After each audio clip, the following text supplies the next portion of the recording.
Good evening and welcome to a very special interview show of the Prode. How would the history of international relations in the East be written if we did not always read the ending, the rise of the West and the decline of the East into the past? What if we did not assume that Asia was just a residual category, a variant of not Europe, but saw it as a space with its own particular history and socio-political dynamics, not defined only by encounters with European colonialism? To talk about all these and much more about the rise and fall of Eastern world orders, I'm joined by a very special guest from Cambridge, Professor Ayse Zarakol.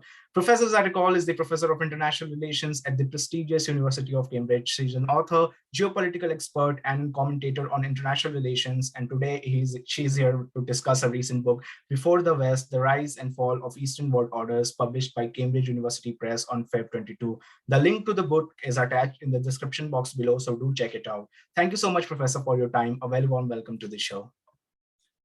Thank you. Thank you for having me. So, ma'am, I would like to begin the discussion by asking that what made you write a book on this topic and what was your motivation behind it?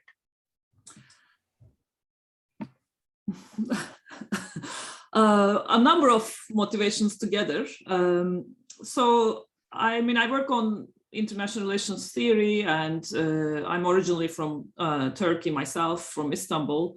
So I tend to work in that area, but my first book was a comparison of Turkey, Russia, and Japan. So I was already doing cross Asian comparisons.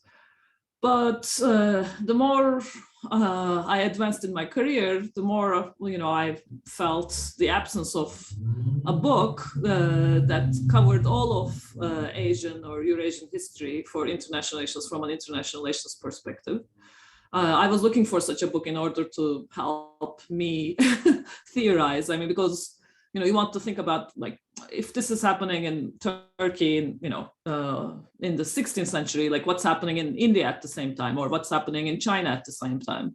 And I couldn't really find any resources that made those types of connections, because I'm sure it's the same way in Indian history. Often the comparisons are with Europe, in Turkish history, and relations with European actors or Western actors are emphasized, and of course there are regional dynamics, but there wasn't this big picture view of Asia.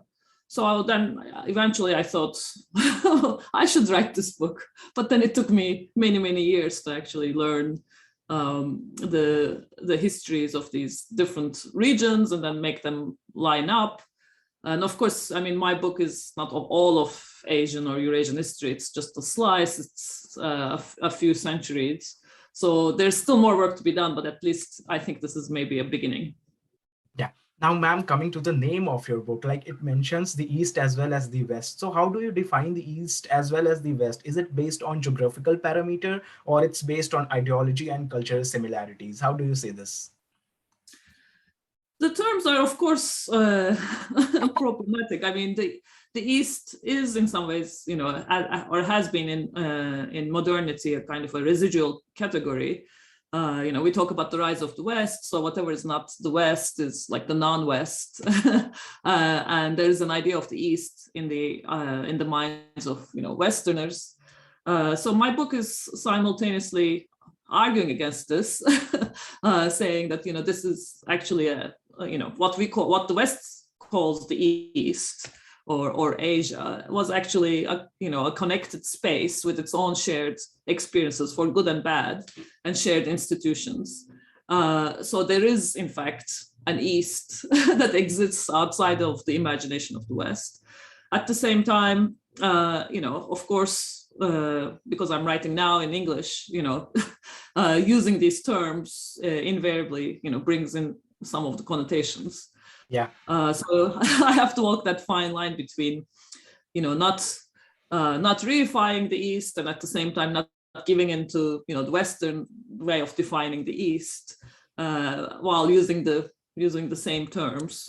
So hopefully the readers will decide for themselves whether I've done an okay enough job of walking that tight line. Yeah.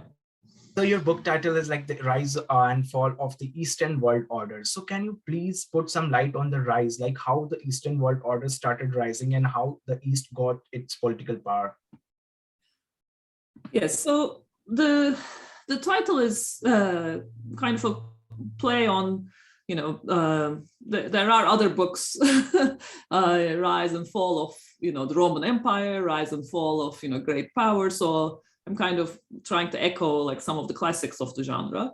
But at the same time, I'm making an argument that there were Eastern world orders, because there is a belief in, especially international relations, my discipline, that only the West has created world orders, global orders, and the East has not. It has only, Eastern actors have only been interested in regional dynamics at best.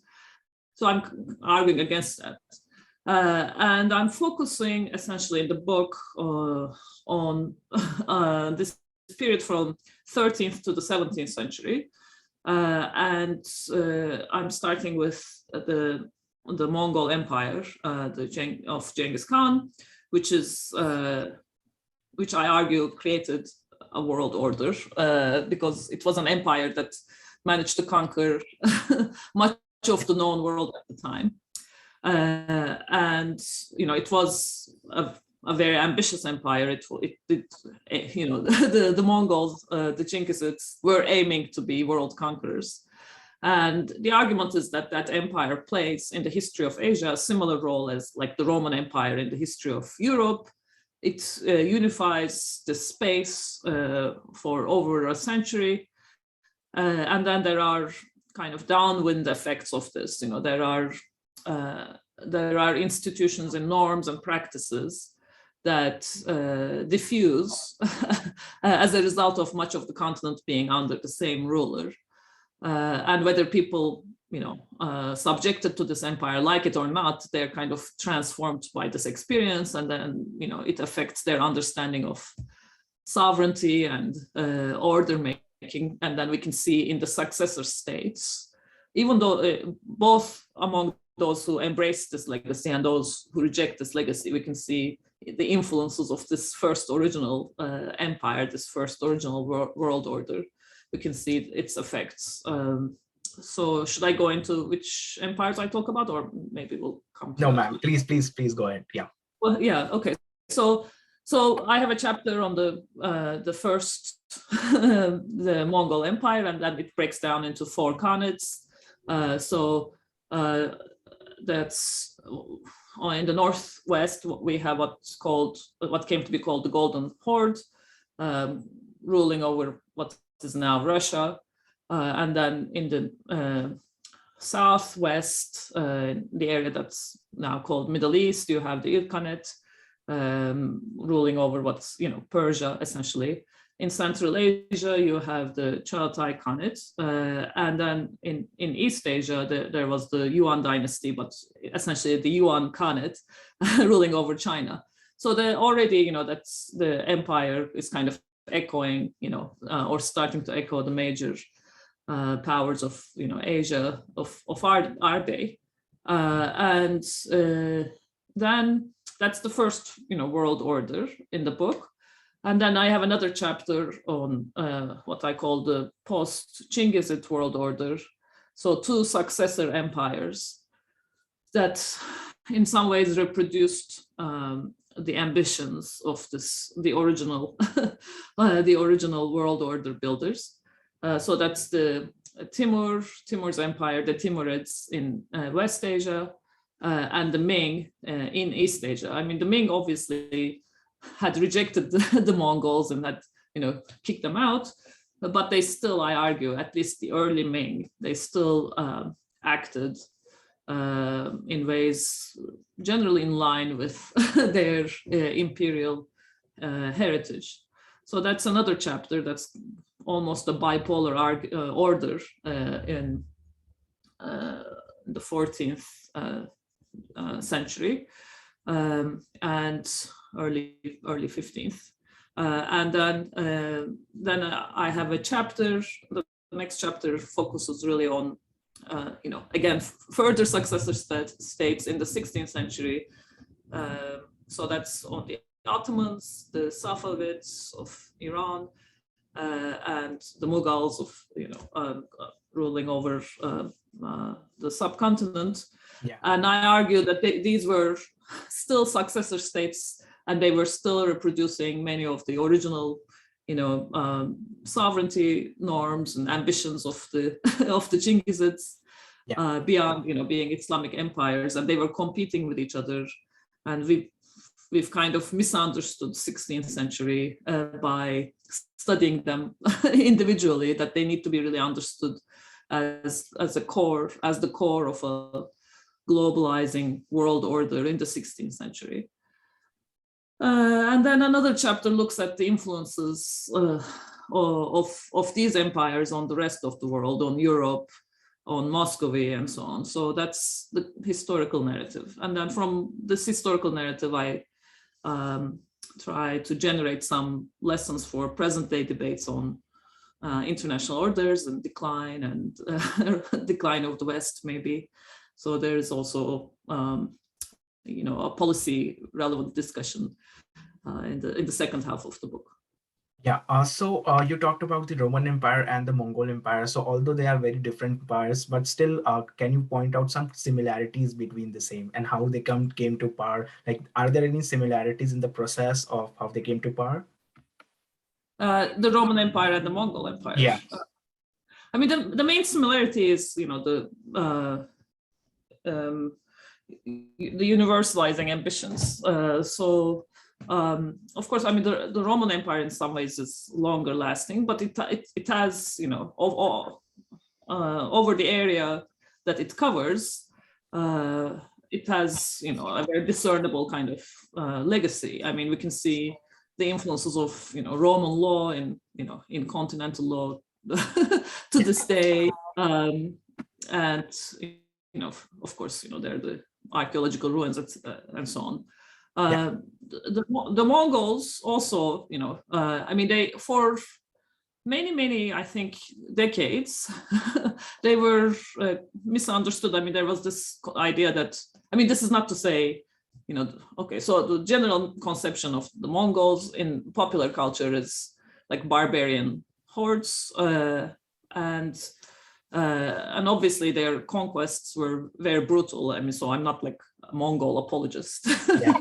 make clear, but at the same time, they were empire builders, and they did have, like the Romans, they did greatly influence lawmaking, for instance. I mean, that's one of the things I trace in the book.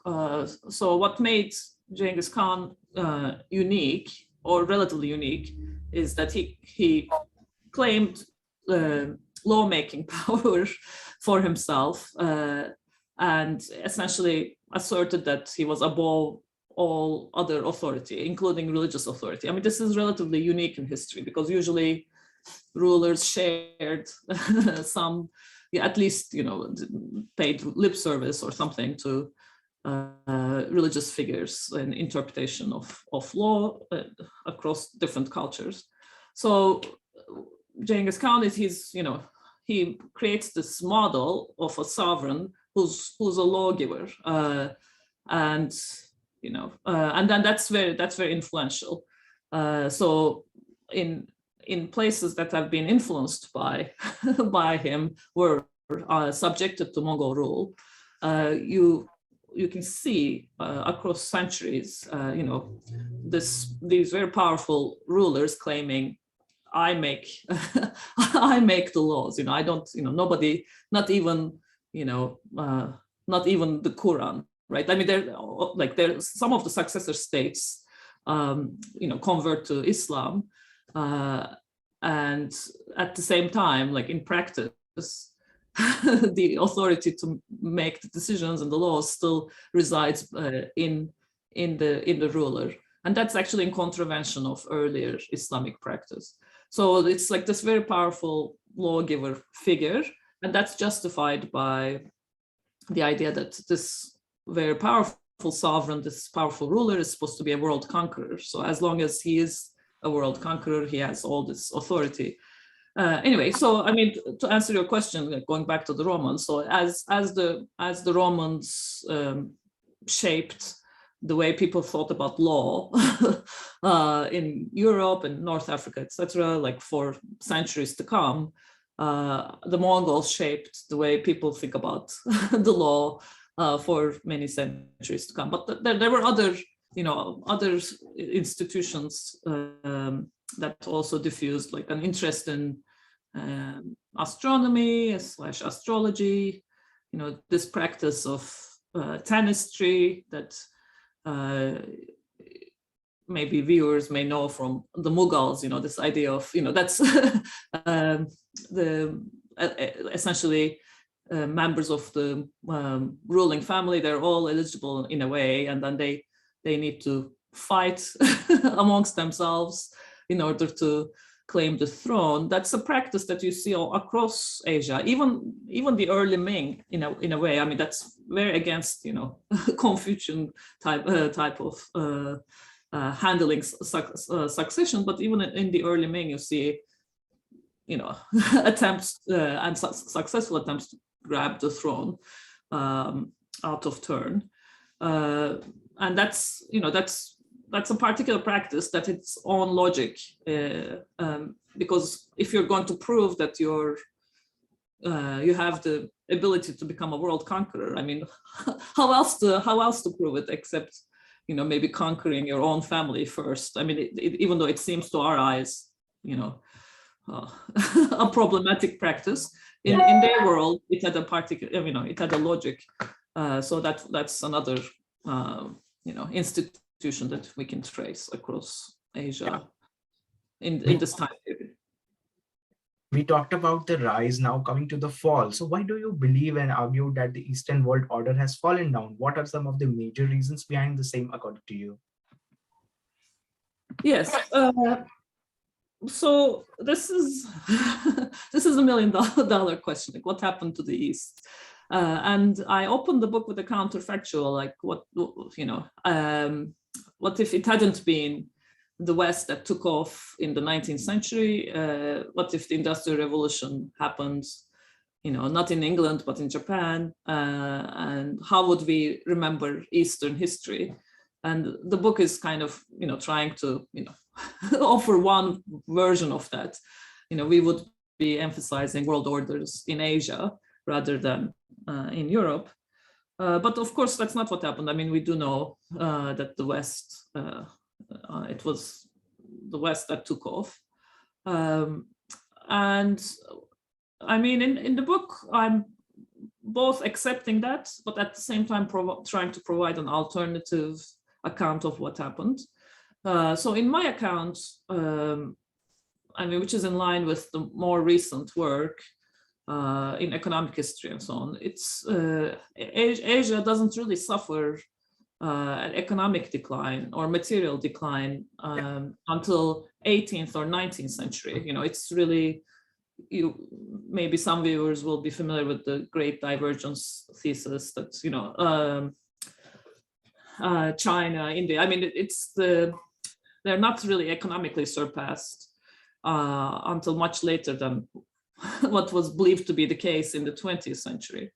So then the question becomes, if that's true, if Asia hadn't materially declined, why do we have this idea that it has been declining for centuries?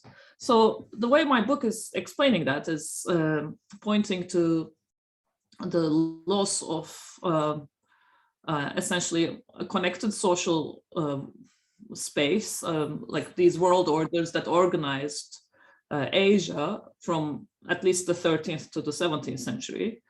The fact that they fragment in the 17th century due to a number of factors, which we can discuss, and then they're not really replaced by another world order that emanates from Asia, right? You have, regional, successes, but no Asian actor is able to, come out from 17th century onwards, and really some come close, but no world orders are created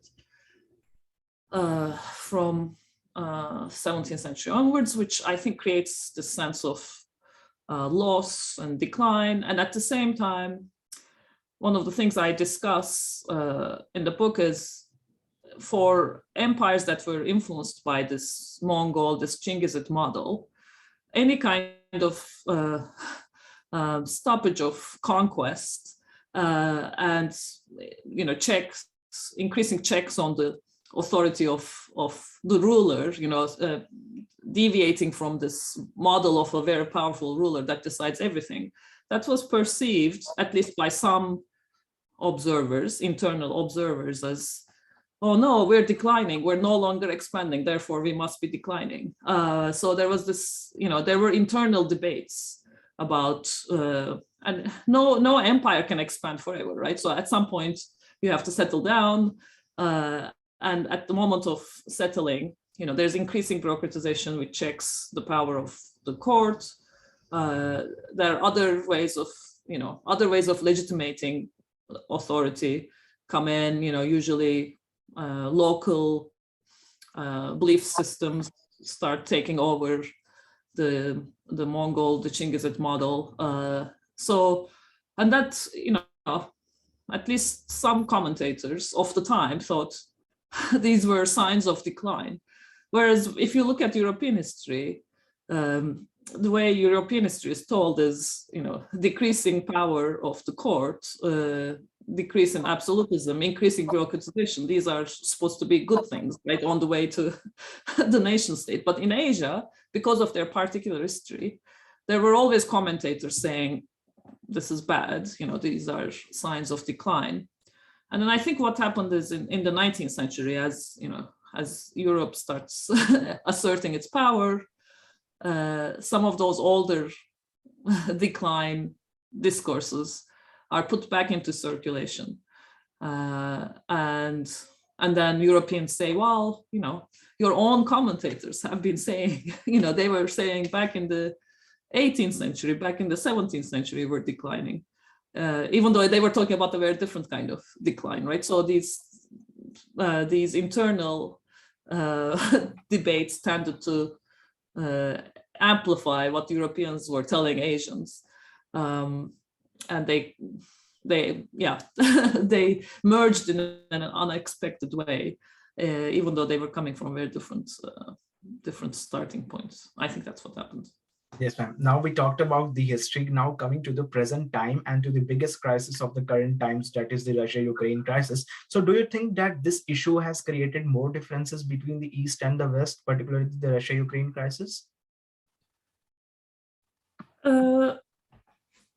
Yeah, I mean, what we see is the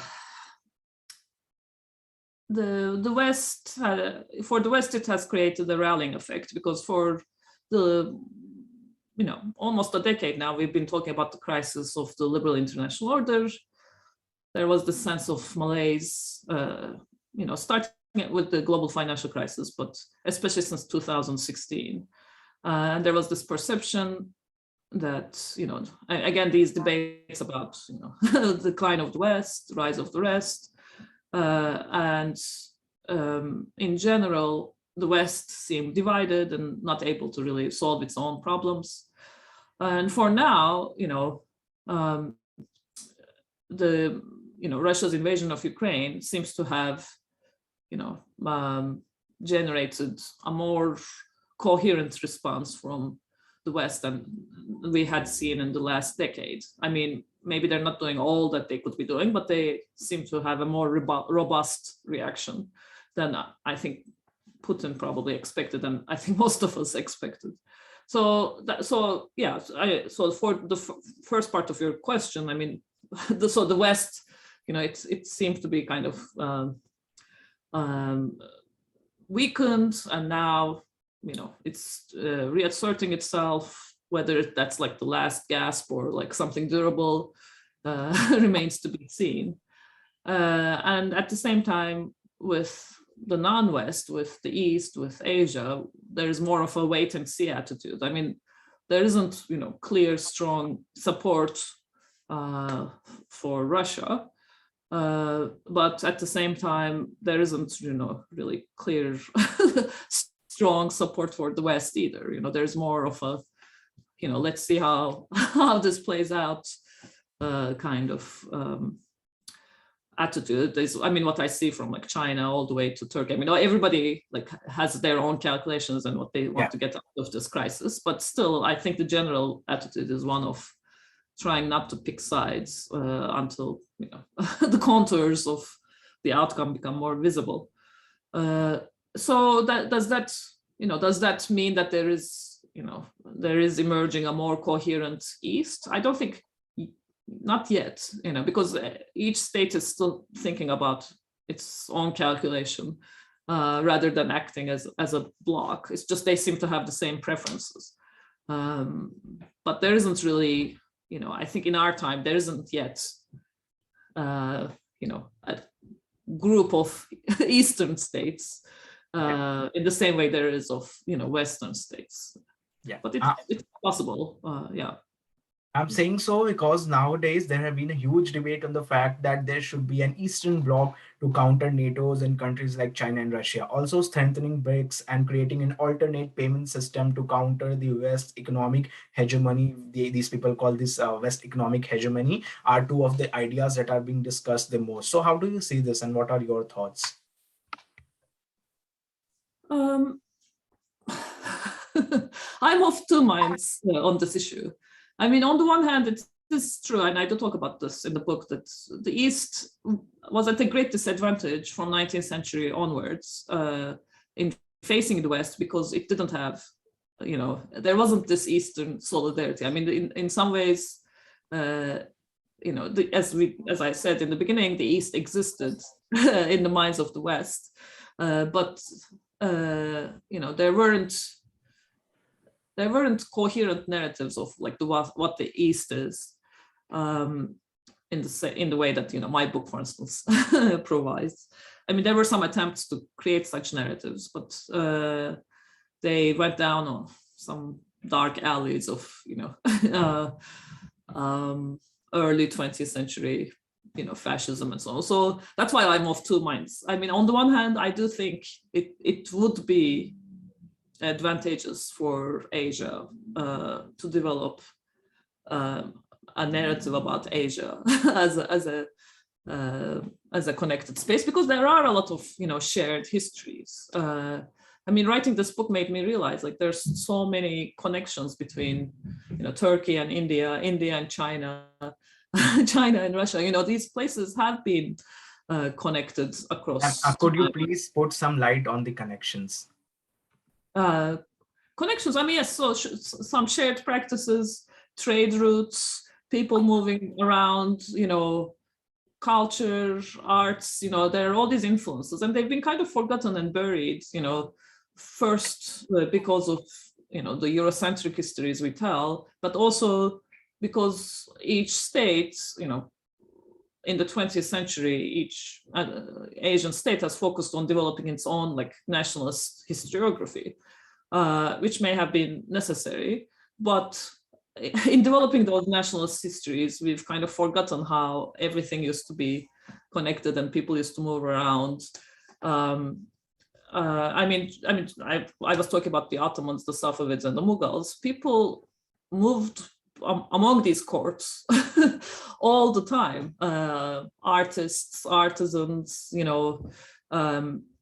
intellectuals, same way with like India and China. They're just, it's just the tip of the iceberg. If we had, if we were writing histories of Asia with the idea that this space had been connected, there would be so much more to uncover. I'm sure beyond the period that I've looked at, going much further beyond. So we need histories that emphasize these connections. And that would be, I think, a really positive development. And I think we need more of that. We have to stop placing Europe in always at the center of the story, making, Europeans the main protagonists of, because they come actually, as far as Asia is concerned, they're relatively like late arrivals, and then they arrive and they're very insignificant. So it's not until later, we have to stop projecting that back into history. So that would be a positive thing. But of course, I worry about such efforts being used to justify problematic political projects today. So there's always that danger when you're rewriting or revisiting how history is told. There's always the danger that it will get hijacked in service of an unsavory kind of political project now. So that's why I said I'm of two minds. Definitely we should have more of more Asian stories, but we also need to be careful. You talked about nationalism. So do you think that nationalism as an idea is a threat to a multicultural world and a very inclusive world, do you think? Yeah, it contains in it a threat. Yes, I mean, we don't live in a world of nation states, so they are inescapable. And this is how the world is organized, and I'm not naive, so I wouldn't say let's do away with it, because it's structurally not possible anyway. But yeah, I mean, nationalism obscures the ways that we've all been shaped by our connections, and we have shared experiences that cut across national lines and also religious lines. And that there are things that unite people across Asia, Eurasia, rather than divide them. So as long as we can, we can keep remembering that, then I think we'll be better off. I mean, I have a discussion in my book about how I was in Copenhagen and I went to the David collection, which is a collection of Islamic art. And it completely changed my mind about how I was viewing, Ottoman artifacts, Ottoman art, which I had been exposed to growing up in Turkey. I used to think, because in Turkey you go to the museum and you only see Ottoman stuff. But when I was in Copenhagen and I saw it presented next to Safavid and the Mughal and the Uzbek and all the other, versions, then you see these artists were influenced by each other. Obviously, they weren't just, because people were moving around. I mean, that's just one example of connections. And then, yeah, I think it's good to think about how, yeah, history itself is not national, right? So nations didn't quite exist in the same way. The way people related to each other has varied greatly across time. So to understand history, we have to often look beyond the nation, to different configurations, and kind of put ourselves in the shoes of people who lived at that time. Like, how would they see the world? I try to do this in this book. Like, how would a person in the 14th century, what would they understand to be like the center of the world? It's not necessarily, well, it's definitely not how we understand the world, right? So you need to get away from nationalism in order to do proper history. Yes, ma'am. Now, I would like to conclude the discussion by asking that, is there anything else you would like to add about your book? And is there anything else that you want our audience to know related to this book? No, I think we've covered much of it. And I do hope, the viewers, take up the book, and especially like those of us from Asia, I mean, I say this now because before I wrote the book, from being from Turkey, it's not clear like where you're from, like Europe, Asia, East, West, right? But writing this book has convinced me that I can say I'm from Asia because it is part of this shared history. So I hope the readers have a similar reaction of realizing how much commonality there is in the space, good and bad. But I think, just recognizing that makes you think about what's happening today in contemporary politics in a different way. So thank you for having me on. Thank you so much, ma'am, for your time. It was a pleasure hosting you. And I would request our audience to go and check out the link in the description box and to check out the book.